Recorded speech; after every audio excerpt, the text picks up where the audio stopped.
ಸೃಷ್ಟಿ ಹೊತ್ತಿನಲ್ಲಿ ಆಯಿತು.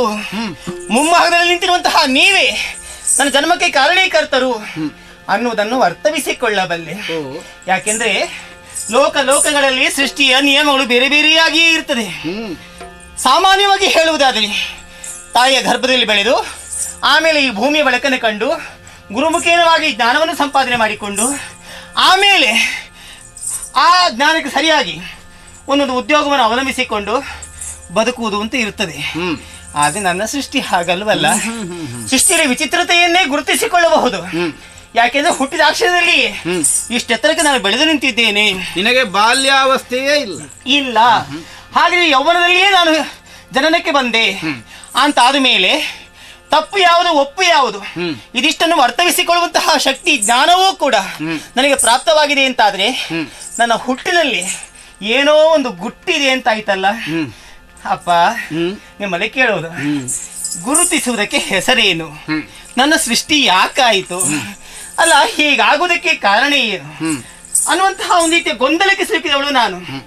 ಈ ಗೊಂದಲ ಪರಿಹಾರ ಆಗಬೇಕು ಅಂತಾದ್ರೆ, ನನ್ನ ಜಿಜ್ಞಾಸೆಗಳಿಗೆಲ್ಲ ಒಂದು ಉತ್ತರ ಸಿಗಬೇಕು ಅಂತಾದ್ರೆ ನೀವೇ ಕೊಡಬೇಕು. ಆದ್ರಿಂದ ನಿಮ್ಮಲ್ಲಿಯೇ ಕೇಳೋದು ಅಪ್ಪ. ಕರ್ಮನು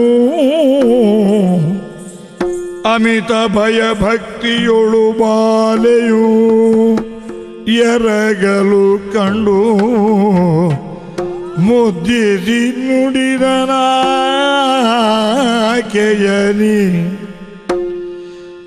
ಸುಮನಸರ ಖೇಮಾರ್ಥ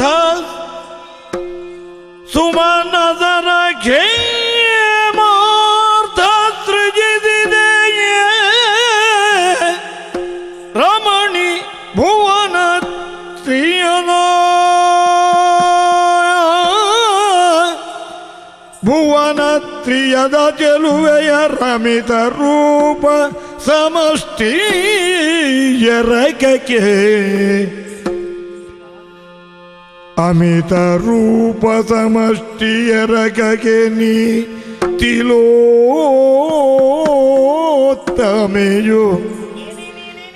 ನೀ ತಿಲೋ